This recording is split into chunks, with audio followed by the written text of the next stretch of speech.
Bismillahirrahmanirrahim. Assalamualaikum warahmatullahi wabarakatuh. Alhamdulillahi rabbil alamin.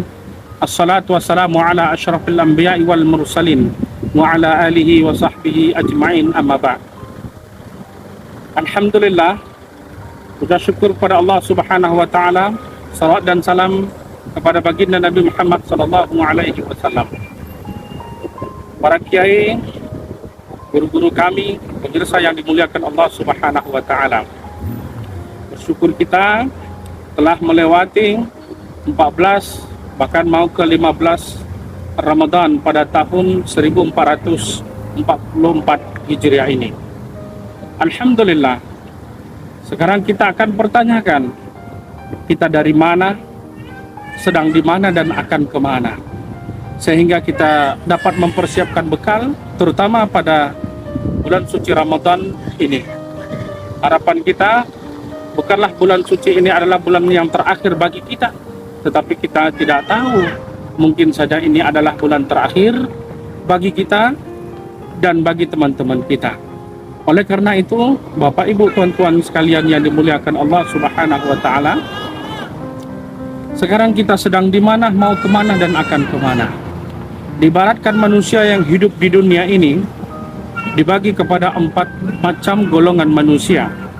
Ketika Allah Subhanahu wa taala bertanya kepada manusia sebelum dilahirkan di muka bumi ini, alastu birabbikum, kata Allah.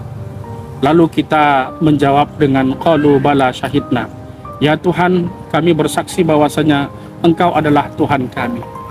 Siapa saja manusianya, bagaimana saja orangnya, dari bangsa apapun mereka dilahirkan, setiap manusia itu lahir, maka dia akan menjawab qalu bala syahidna. Artinya dia telah mengakui bahwasanya Allah Subhanahu wa taala sebagai Tuhan.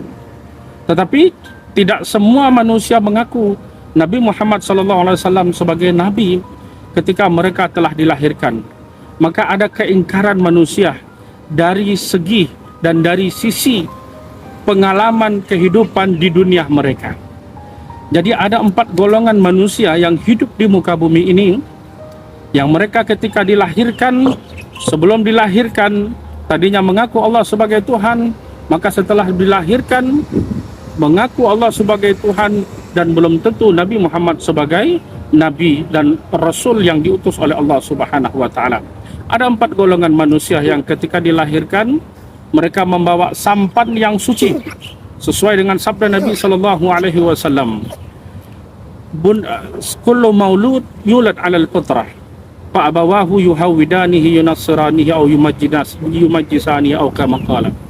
Setiap anak yang dilahirkan mereka terlahir dalam keadaan fitrah, maka orang tualah yang membawa dia menjadi Yahudi, Nasrani atau Majusi. Saya ibaratkan kita singgah di pulau dunia ini membawa satu sampan. Setiap orang membawa satu sampan, yaitu akidah atau fitrah yang dikatakan oleh Nabi SAW.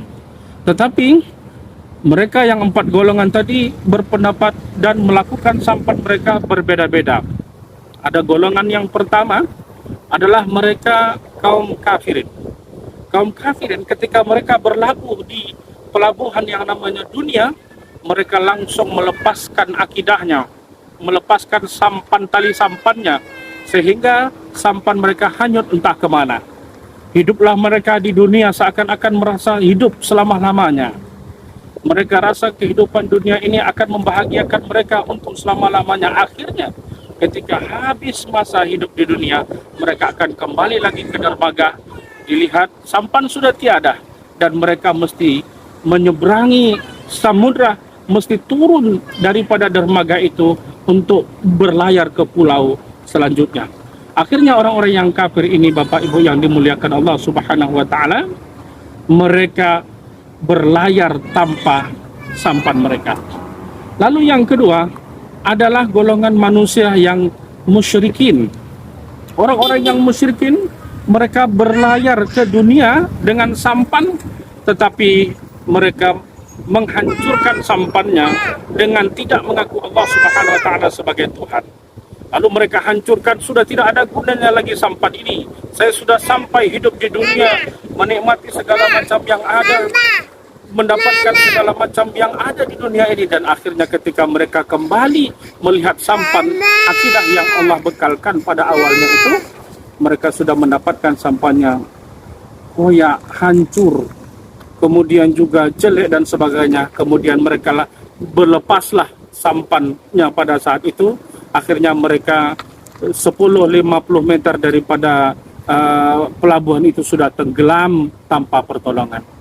Bapak Ibu yang dimuliakan Allah, golongan yang ketiga adalah kaum munafikin, yaitu kaum-kaum yang mereka merasa hidup di dunia ini, mengaku sampannya perlu, tetapi lebih perlu lagi kehidupan di dunia, sehingga tidak memperdulikan sampan yang ada. Akhirnya hari demi hari, tahun demi tahun, kemudian sampailah masanya dia akan kembali ke sampan atau ke pelabuhan di mana tempat dia datang tadi.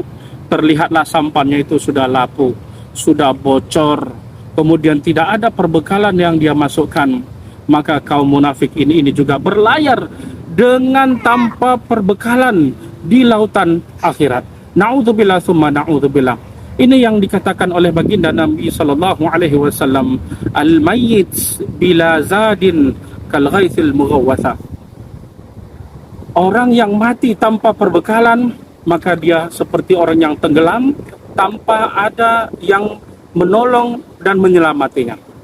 Golongan yang keempat adalah golongan orang-orang yang muslim, mukmin dan muttaqin, yaitu orang-orang yang datang ke laut, datang ke pulau dunia dengan membawa sampan yang kecil, yaitu akidah Islamiyah, qalu bala syahidna, yaitu mengaku Tuhannya Allah Subhanahu wa taala. Kemudian dia siapkan perbekalan di dunia dengan bersyahadat kepada Rasulullah sallallahu alaihi wasallam. Setelah itu dia melaksanakan solat, melaksanakan puasa, mengeluarkan zakat, berhaji bagi yang mampu, banyak membaca Al-Quran, berbuat baik dengan sesama manusia. Itulah yang diibaratkan mereka memperbesar sampannya, diberikan bumbung atap, dimasukkan air minum yang cukup, makanan yang cukup, pakaian yang cukup, kelambu, dialiri aliran listrik yang cukup dan sebagainya. Akhirnya orang-orang mukmin ketika habis masa hidup di dunia ini, mereka kembali melihat sampannya ternyata sudah besar, menjadi kapal yang besar, dilengkapi oleh berbagai macam perlengkapan yang cukup untuk berlayar ke negeri akhirat. Bapak Ibu Tuhan yang dimuliakan Allah, semoga dengan datangnya Ramadan ini menjadikan kita betul-betul seorang muslim yang mukmin dan muttaqin sesuai dengan firman Allah Subhanahu wa taala di akhir ayat yang ke-183 surah Al-Baqarah, la'allakum tattaqun. Semoga kamu menjadi orang yang bertakwa. Bapak Ibu yang dimuliakan Allah Subhanahu wa taala, inilah yang dapat saya sampaikan. Wabillahi taufik wal hidayah. Salam, saya Aidil Fitra dari International Islamic University Malaysia, pimpinan Pondok Modern Darussalam Guntur Batubara. Wassalamualaikum warahmatullahi wabarakatuh.